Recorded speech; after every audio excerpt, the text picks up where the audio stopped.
오늘 우리 찬양대가 아주 힘차게 또 은혜롭게 찬양을 해주신 것 같습니다. 감사합니다. 아름다운 이야기가 있네. 구세주의 우리 예수님의 이야기라고 생각을 합니다. 오늘 이 아름다운 이야기가 오늘 저와 여러분들에게 충만히 내려지기를 주의 이름으로 축복합니다. 다시 한번 또 우리 하나님께 영광의 박수를 보내드리겠습니다.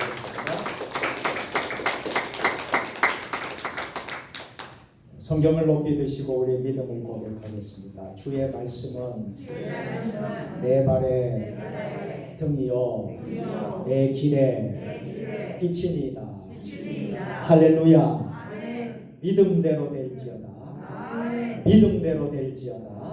믿음대로 될지어다. 아멘.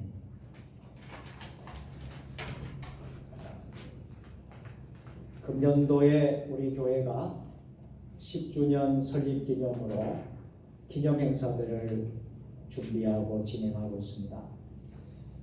2월 6일부터 우리가 함께 인도에 기도하는 가운데 인도 로타교회를 10주년 기념교회를 세웠습니다. 그리고 단기 선교도 은혜 가운데 우리 인도 선교팀이 잘 다녀왔습니다. 그 이후에 인도의 소식들을 서로 지금 나누고 있는데요. 며칠 전에 인도의 로타교회로부터 로타교회 담임 목사이신 엘리탄 목사님이 주일 우리와 같이 이렇게 주일 예배를 드리는 영상을 저에게 보내왔습니다. 그래서 그 영상을 우리가 이 설교 시간에 잠시 우리가 시청하도록 하겠습니다. 영상을 한번 보여주시죠. 교인들이 한 20-30명 모인다고 합니다.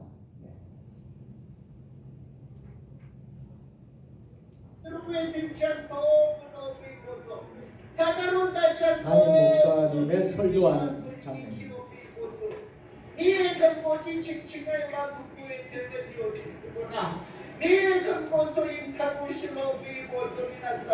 이 언어는 그 나라 현지 언어입니다. 영어도 아니고 그 나라 현지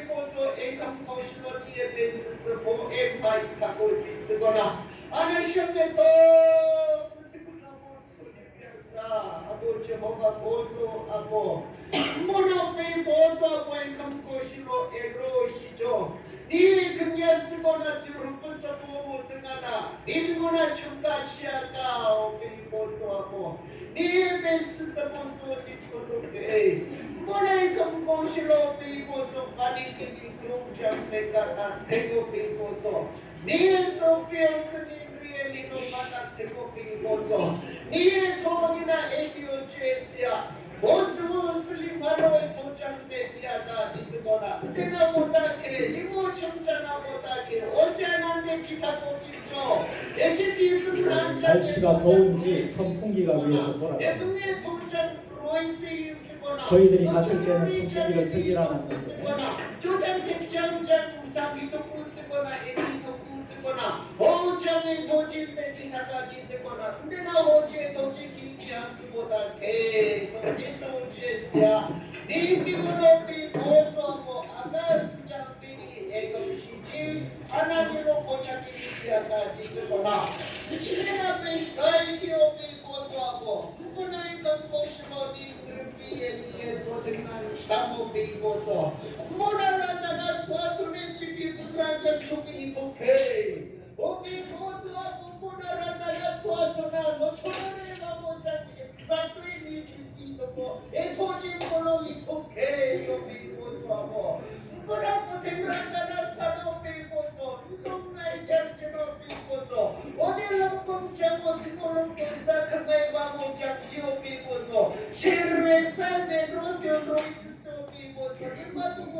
네, 감사합니다.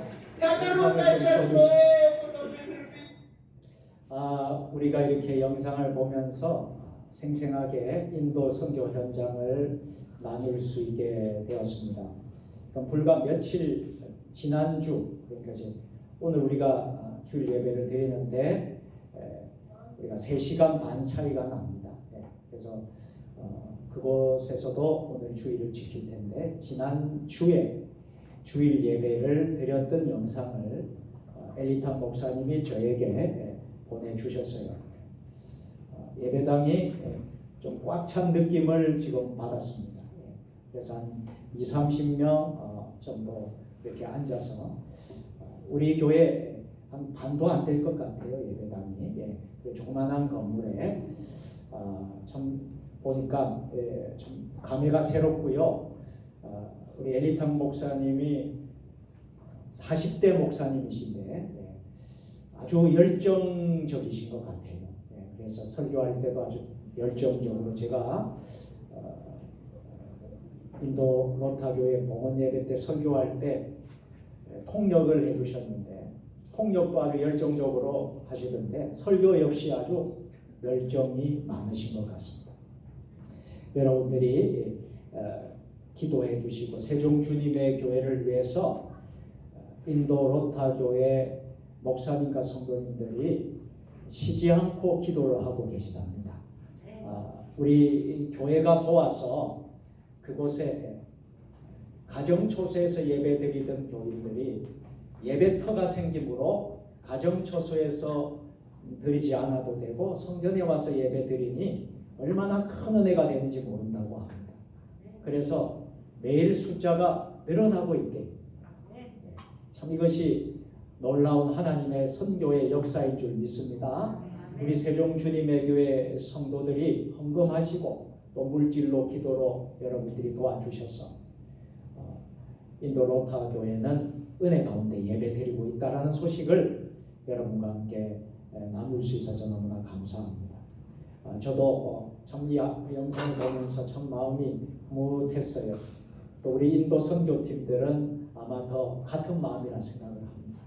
우리가 그곳에서 짧은 시간이었지만은 같이 봉헌 예배를 드리고 식사를 할 때 손으로 접시에서 이렇게 먹던 그런 기억이 나는데 참 우리가 그리스도 안에서 한 형제 자매는 피부 색깔이 달라도 언어가 달라도 나라가 국적이 달라도 하나다라는 것을 우리는 믿습니다. 여러분들이 계속해서 인도 로타 교회를 위해서 여러분들 기도의 손을 모아주시고 그 외에 우리 모든 선교지 위해서 우리 선교사님 가 계시는 모든 선교지 위해서 기도의 손을 모아주시기를 부탁을 드립니다. 우리 옆에 분 같이 인사하겠습니다. 세상에서 가장 아름다운 것이 꽃이라면 당신은 그 꽃보다 더 아름답습니다. 세상에서 가장 아름다운 것이 꽃이라면 당신은 그 꽃보다 더 아름답습니다. 아멘. 강단에 지난주보다 꽃이 더 화사하지요? 한 주 지났는데 꽃이 딱 활짝 폈습니다. 너무나 참 아름답습니다. 참 계절의 여왕 봄입니다. 또 우리가 은혜로운 시간대를 지금 보내고 있는데요. 오늘은 교회력으로 보면 사순절 4번째 주일이 되겠습니다. 이 사순절 기간 계속해서 우리는 예수 그리스도의 고난을 묵상합니다. 예수 그리스도의 십자가의 은혜를 생각하면서 우리는 사순절 기간을 보내고 있습니다. 오늘 주신 말씀은요, 완고함에서 벗어나야 될 이유라는 말씀의 제목입니다. 어느 무명의 시인이 완고함에 대하여라는 시를 썼습니다. 그 시를 여러분과 함께 나누기를 원합니다. 이 시를 쓰면서 이런 표현이 나와요. 나이가 든다는 것은, 늙는다는 것은, 굳는다는 것을 의미한다. 그러면서 이렇게 이 시인은 완고함에 대하여 라는 시에서 이렇게 표현을 하고 있습니다. 여기 이곳에서 만나는 많은 사람들은 복이 많은 사람들이 많다. 자수성가를 했던 금수저, 다이아몬드 수저였던 간에 저마다 크고 작게 무엇이라도 이루거나 무엇이라도 가진 사람들이 많다. 무언가를 이루어 내 삶이 자랑스러워질 때쯤 하고 싶은 것을 마음껏 할 수 있을 만큼은 가졌다고 여겨질 때쯤 마음 역시 이미 노화가 시작되는 것 같다. 마음의 노화는 완고함으로 드러난다. 내가 선택한 나의 종교, 신념, 나의 직업, 나의 지위, 그것이 나의 크고 작은 성공을 가져왔기에 그것에 대한 믿음의 의지는 강하다. 그것은 어느 순간 완고함으로 바뀐다. 시인이 고백한 것처럼 우리도 우리 자신도 모르는 사이에 지금 나를 있게 한 이유에 대한 확신과 신념이 나를 완고하게 만들고 있다고 하는 것입니다. 그래서 우리를 어린 아이의 귀처럼 유연하게 부드럽게 만들지 못하고 신체에서 가장 유연한 귀마저 딱딱하게 만들어 버리는 듯 합니다. 이러한 이야기는 오늘 우리가 읽은 말씀에도 등장하고 있습니다. 사실은 제가 시간 관계상 1절부터 오늘 마지막 41절까지 다 읽지는 않았습니다. 35절부터 41절까지 읽었지만 오늘 설교의 내용은 9장 전체 1절에서 41절을 나누려고 합니다. 종교적으로 지도자급으로 성장한 사람들, 사회적으로 인정받은 자리에 선 사람들, 그들은 한결같이 귀가 딱딱해지고 마음이 굳어져 완고하게 변했습니다. 오늘 말씀은 그 완고함에 대해서 고발하고 있는 말씀인 것입니다. 완고함이란 무엇을 의미할까요? 완고함이란 자신을 지키는 것일까요? 그것은 아닙니다. 완고함이란 신앙을 지키는 것일까요? 그것도 아닙니다. 완고함이란 전통을 지켜주는 기둥일까요? 그것은 더더욱 아니라는 사실입니다. 국어사전에는 완고함이라는 뜻을 이렇게 정의를 하고 있습니다. 융통성이 없이 올곧고 고집이 세다. 앞서 무명의 시인은 완고함이란 마음의 노화라고 말하면서 귀가 딱딱해지는 것이라고 말했습니다. 우리가 구약의 호세아서를 읽어보면 완고함이란 완전한 바보가 되는 것이라고 묘사하고 있습니다. 그 이유는 하나님께서 그들과 이혼하셨고 궁지로 몰아넣었음에도 불구하고 그들은 여전히 완고하게 죄악의 길을 달려갔기 때문인 것입니다.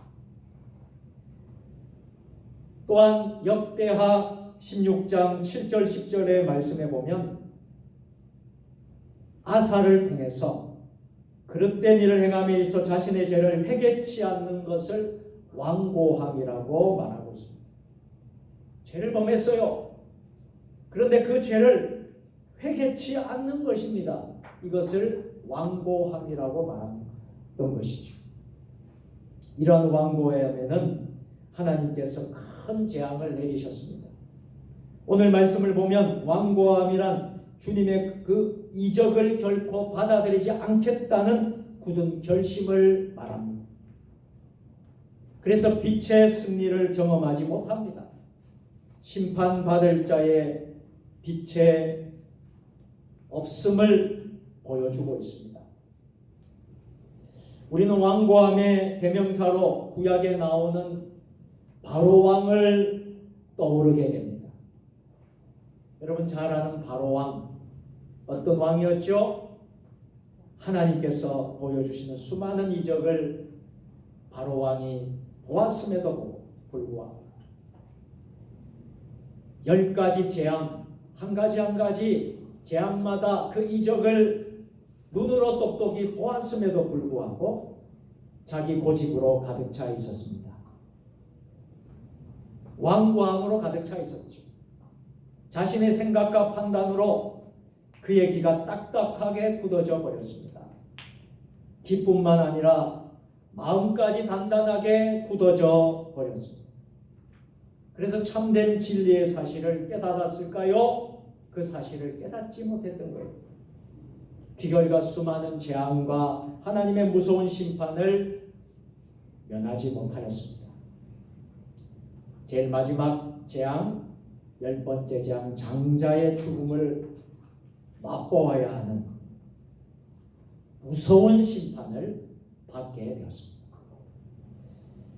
따라서 오늘 우리는 왕고함의 무지에서 벗어나야 합니다.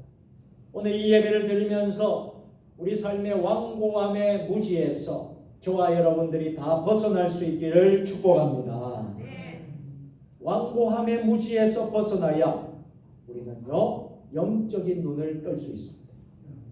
영적인 눈을 뜰 때 거듭나게 되고 하나님의 나라를 소유하게 됩니다.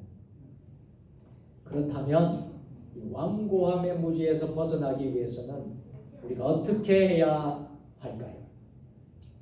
첫째로 오늘 본문 9장 1절에서 12절 말씀처럼 실로암 목가에서 씻어야 한다는 것입니다.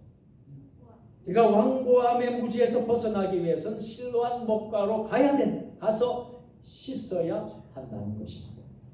오늘 7절 말씀입니다. 자, 요한복음 9장 7절 말씀 다 같이 이르시되 실로암 못에 가서 씻으라 하시니 실로암은 번역하면 보냄을 받았다는 뜻이다.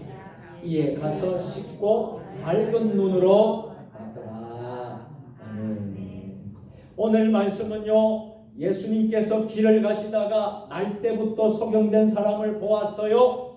제자들이 맹인으로 난 것이 누구의 죄로 인한 것이냐 대질문을 하면서 시작되고 있습니다. 9장이 그렇게 시작되고 있어요. 이러한 질문이 가능했던 이유는요 당시 유대 사회에 내려오는 의식이 인간에게 찾아온 불행이나 고난의 문제는 모두 죄의 결과 때문이었다라는 풍조가 만연했기 때문입니다. 그래서 제자들 또한 나면서부터 소경된 것이 누구의 죄 때문인 것인지 물었던 것이지. 그런데 예수님은 당시 사회적 통념을 뛰어넘습니다. 하나님의 영광을 드러내기 위해서 이렇게 되었노라고 말씀을 하고 있습니다. 그러면서 예수님은 자신이 뭐라고 말하죠? 나는 세상의 빛이다 라고 선언을 하시죠. 그리고 땅에 침을 뱉습니다. 그래서 진흙을 이겨서 그의 소경의 눈에 바르시고요. 이렇게 선포하시죠. 실로암 목가에 가서 씻으라 명령하십니다.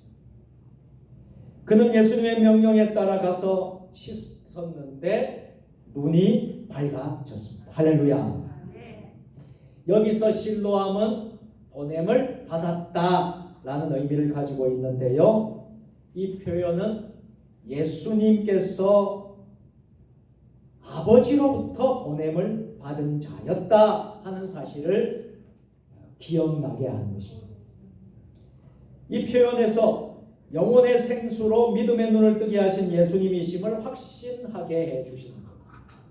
그뿐 아니라 말씀에 순종해서 씻고 밝은 눈으로 왔더라 이 표현에서 이 씻고라는 의미의 단어의 뜻은 목욕하다라는 뜻입니다.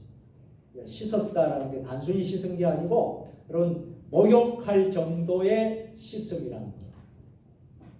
그렇게 본다면 눈을 보이지 않았는데 눈만 씻으면 되는 거 아닙니까? 그런데 여기서 씻었다는 건 뭐라고 했죠? 목욕하다라고 했어요. 그렇게 본다면 이 사람은 눈만 씻은 것이 아니라 온몸을 씻었다고 볼 수 있는 거예요. 우리는 우리의 모든 죄를 씻고 새로운 사람으로 태어나야 하는 세례의 은혜를 기억나게 합니다. 우리가 세례식을 가할 때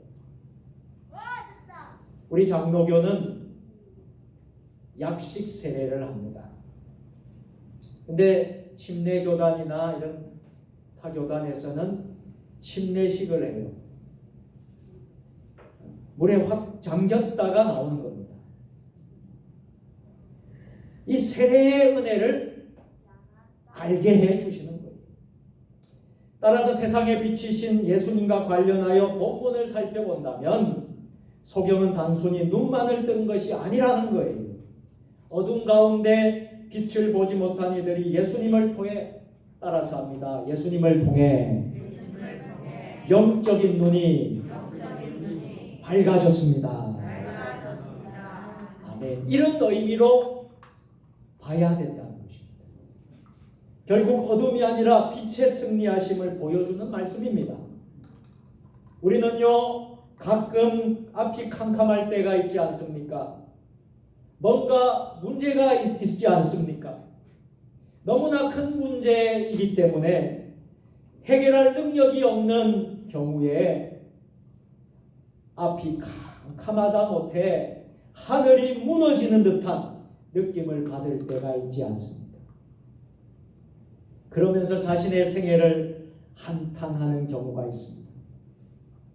나는 왜 이럴까? 왜 나는 이런 가정에서 이런 어려움을 감당해야 하는 것일까? 질문할 때가 있습니다. 그리고 풀리지 않는 인생의 문제로 인해 어둠 속에 헤매는 경우가 있습니다. 모든 사람은 빛 가운데 행복한 노래를 부르며 살아가는 듯 보이지만 자기 자신을 보면 절망과 어둠 속에서 자신을 가두며 살아가고 있는 듯 하는 것을 보게 됩니다. 정말 태어나면서부터 저주받은 인생처럼 느낄 때가 있습니다. 그 어느 곳에도 나를 반겨주지 않고 환영해 줄 사람이 없는 듯 느낄 때가 있습니다. 만약 그런 마음을 가지고 계신 분이 있다면 오늘 말씀에 귀 기울여 보시기를 바랍니다. 나면서부터 앞을 보지 못하는 이 소경된 사람에게 말씀하셨듯이 오늘 동일하게 우리에게 말씀하십니다. 실로암 목가로 가라. 실로암 목가로 가서 너의 몸과 눈을 씻으라. 사실 우리 인생에 들여진 어둠을 물리칠 방법은 어디에 있겠습니까? 예수님께로 나오는 것입니다. 예수님의 말씀에 순종하는 것입니다. 예수님의 십자가를 바라보는 것입니다. 그리고 십자가 아래에서 우리의 허물과 죄악을 자백해야 합니다. 회개함으로 영적인 눈이 뜰 수 있도록 해야 합니다. 그렇습니다. 우리는 어둠 가운데 눈이 닫혀 있는 상태에 있는지도 모릅니다. 이 닫힌 눈을 뜨고 하나님 은혜를 경험하기 위해서는 우리의 영적인 눈이 떠져야 하는 것입니다. 그러기 위해서는 우리가 어디로 가야 되겠습니까? 실로암으로 나아가야 합니다.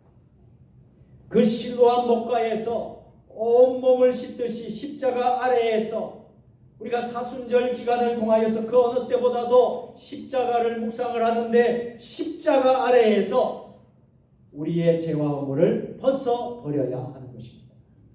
그렇게 할 때 우리는 우리의 눈이 열려 하나님의 구원하심을 보게 될 줄로 믿습니다. 둘째, 완고함의 무지에서 벗어나기 위해서는 인간적인 전통, 확신의 한계를 인정해야 한다고 오늘 말씀하십니다. 13절에서 33절까지의 말씀인데요. 28절 말씀을 다 같이 그들이 욕하여 이르되 너는 그의 제자이나 우리는 모세의 제자라.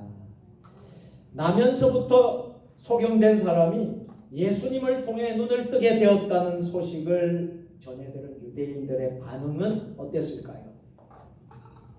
좋은 반응이 아니었어요. 긍정적이지 않았습니다. 그들은 오히려 예수님께서 안식일에 병자를 고쳤다라는 사실을 강조하면서 안식일을 범한 사람으로 몰아간 것입니다. 16절 중반절인데요. 이 사람이 안식일을 지키지 아니하니 하나님께로부터 온 자가 아니라 하는, 예수님을 이렇게 안식일을 범한 사람으로 몰아붙이고 있습니다.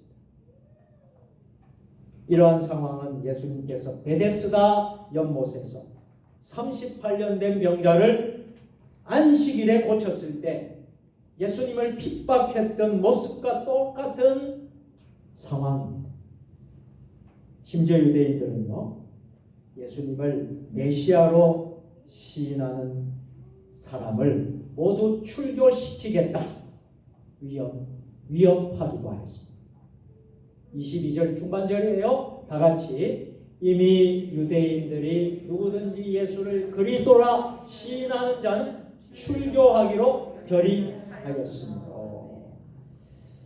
또한 계속되는 증언에도 불구하고 계속 원점으로 돌아온 대화에서 소경되었던 사람은 유대인들을 향해 당신들도 그의 제자가 되려고 하나이까? 라고 경멸스러운 말투로 말을 합니다. 이 말에는 소경되었던 자는 이미 예수님의 제자 무리와 함께 다녔다는 사실을 알게 합니다. 반면 유대인들은 예수님의 제자 무리를 천한 갈릴리의 무리들처럼 당신들도 라는 표현을 쓰면서 말하고 있습니다. 그래서 유대인들은요 28절에서 이렇게 저들을 윽박지르고 있습니다. 자, 28절 다 같이 그들이 욕하여 이르되 너는 그의 제자이나 우리는 모세의 제자라. 이렇게 유대인들은 자신들이 쌓아놓은 전통이 중요하다는 거예요. 그 전통이 주는 확신을 저들은 뛰어넘지 못했다는 거예요. 이것이 바로 저들의 한계였습니다. 반면 고침을 받은 소경이었던 사람은 이러한 협박과 공격에도 불구하고 그 사회적 전통과 통념을 뛰어넘어서 예수님을 증거하고 예수님을 간증하게 되었다는 것입니다. 이처럼 우리가 영적인 눈이 뜨이면요 완고함에서 벗어나기 위해서 우리가 가지고 있는 전통, 신념의 한계를 인정하게 되는 것입니다. 그리고 그 모든 것을 뛰어넘고 주님께 나오게 되는 줄로 믿으시기를 바랍니다. 사실 오랫동안 형성되어 온 전통을 뛰어넘는다는 것 쉬운 일이 아니에요. 그리고 그 사회적인 그 전통 안에서 형성된 그 시스템이라는 그 상황 속에서 형성된 이것을 넘어서는 것도 결코 쉬운 일이 아닙니다. 그럼에도 불구하고 우리는 분명히 알아야 합니다. 그런 시스템에서 벗어나 그 이면에 역사하고 있는 세계를 바라볼 수 있어요. 전통과 그 전통이 주는 확신 속에만 머물러 있다면 우리는 그 너머에 있는 영원한 세계를 보지 못할 수도 있습니다. 유대인들은 자신이 만들어 놓은 전통이 있었어요. 그 전통과 그 확신을 무너뜨려야 되는데 무너뜨리지 않았기 때문에 예수님께 적대적인 관계에 서게 된 겁니다. 저들의 영적인 눈이 뜨지 않았기 때문에 예수님을 제대로 볼 수 없었던 것입니다. 우리는 우리를 형성하고 있는 사회적인 시스템, 교육적인 시스템, 심리적인 시스템, 우리의 한계가 있는데 이 모든 것을 뛰어넘을 수 있어요. 이 한계를 뛰어넘을 때 우리는 비로소 구원의 은혜를 경험하게 되는 줄로 믿습니다. 헤르만 헤세라는 분이 데미안이라는 유명한 책에서 이렇게 고백하였습니다. 아래서 깨어나오기 위해 수없이 세계라는 벽을 친다. 그리고 하늘로 날아오른다 라고 고백을 했습니다. 사랑하는 성도 여러분, 우리는 사회와 문화적인 환경의 영향을 받아 자신만의 전통과 신념을 가지고 살아갑니다. 그런데 그러한 전통과 신념은 인간적인 차원에서 나왔고 그 한계를 넘지 못합니다. 이를 인정하고 우리는 초월적인 존재로 계시는 예수님께로 나올 수 있어야 합니다. 그리고 사회적 전통과 신념을 무너뜨리고 예수 그리스도를 통해서 주시는 은혜를 덧입어야 합니다. 그렇게 할 때 우리의 완고한 무지가 부서지고 영적인 눈을 뜰 수 있게 됩니다. 여러분 모두 영적인 눈이 떠지는 은혜가 있으시기를 주님의 이름으로 축원합니다. 마지막 세 번째로 영적인 무지에서 벗어나기 위해서는요, 예수님을 주님이라고 믿음으로 고백해야 한다는 것입니다. 예수님을 나의 주님이십니다. 내가 예수님을 믿나이다. 내가 예수님을 믿나이다. 라고 믿음으로 고백할 수 있어야 한다. 오늘 38절 말씀. 38절 말씀 다 같이 이르되 주여 내가 믿나이다 하고 절하는지라. 아멘. 이어지는 말씀을 보면 예수님께서 출교당한 자를 찾아가셔서 위로해 주시는 장면을 기록하고 있습니다. 그 위로의 내용이 뭐예요? 믿음에 관한 내용이에요. 우리가 신앙생활에 있어서 아주 중요한 것이 바로 믿음에 관한 내용입니다. 주여 내가 믿나이다.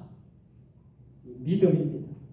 이 출교당한 사람을 찾아간 예수님은 내가 인자를 믿느냐라고 물으십니다. 그 무릎을 들은 사람은 주여 그가 누구시오리까? 내가 믿고자 하나이다. 반응합니다.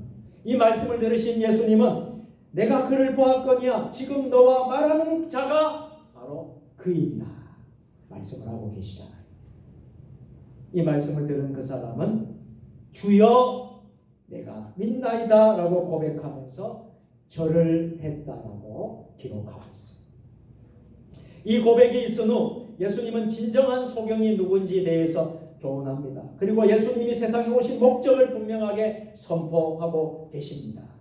39절 말씀 다 같이 예수께서 이르시되 내가 심판하러 이 세상에 왔으니 보지 못하는 자들은 보게 하고 보는 자들은 맹인이 되게 하려 함이라 하시니 아멘. 이 선언에서 우리는 복음의 양명성이라는 것을 느끼게 돼요. 그 이유는 예수께서 베푸시는 은혜를 깨닫는 자에게는 영적인 눈이 열리는 은혜가 있는 것이지만 그렇지 못한 사람들에게는 여전히 영적인 눈이 열리지 않는 소경에 머물러 있기 때문에 하나님의 심판을 받는 사람들이 된다는 것입니다. 이것이 바로 복음의 양명성이라는 것입니다. 영적인 소경으로 살아가지 않기 위해서는 주님을 우리가 그리스도라고 고백하는 믿음이 있어야 될 줄로 믿습니다. 우리는 가끔 헛된 것에 맹세를 할 때가 있지 않습니까? 우리가 확고하다고 믿고 살았던 사회적인 어떤 시스템도 우리의 영적인 눈을 뜨게 할 수 없다는 것입니다. 우리가 깊이 연구한 학문의 업적도 역시 영적인 눈을 뜨게 하지 못한다는 것입니다. 그런데 매우 단순한 논리가 있습니다. 매우 단순한 논리, 영적인 눈을 뜨게 하는 것이 있어요. 그것이 뭐예요? 그것이 바로 예수님을 그리스도라고 고백하는 믿음입니다. 그래서 예수님을 향한 믿음의 고백은 영적인 눈을 뜨게 하는 신비한 원리가 됩니다. 그전에는 보지 못했던 세계를 보게 되는 것입니다. 영원한 하나님 나라를 보는 신앙의 렌즈가 됩니다. 그래서 우리에게 필요한 것은 무슨 렌즈가 필요하겠습니까? 믿음의 렌즈가 필요합니다. 이 믿음의 렌즈를 가지고 있을 때 우리는 완고함이라는 무지에서 벗어나 영적인 눈을 뜰 수 있게 됩니다. 이제 말씀을 맺겠습니다. 사랑하는 성도 여러분, 우리는 나면서 소경되었던 사람이 어떻게 치유되는가 하는 것을 오늘 말씀 가운데서 나누어 보았습니다. 이 사건을 통해 우리는 완고함에서 벗어나 영적인 눈이 뜨여지는 과정에 대해서도 살펴보았습니다. 오늘 말씀은요, 우리가 완고한 마음에서 벗어나 영적인 눈을 뜨기 위해서는 실로암 목가로 나아가야 한다고 말씀했습니다. 주님의 말씀에 순종해서 십자가 아래로 나아가야 한다고 말씀합니다. 또한 우리를 형성하고 있는 전통, 시스템 그리고 그 사이에 주는 확신의 한계를 인정해야 한다고 말씀합니다. 그래서 우리는 그 너머에 있는 영적인 세계를 볼 수 있어야 한다고 말씀합니다.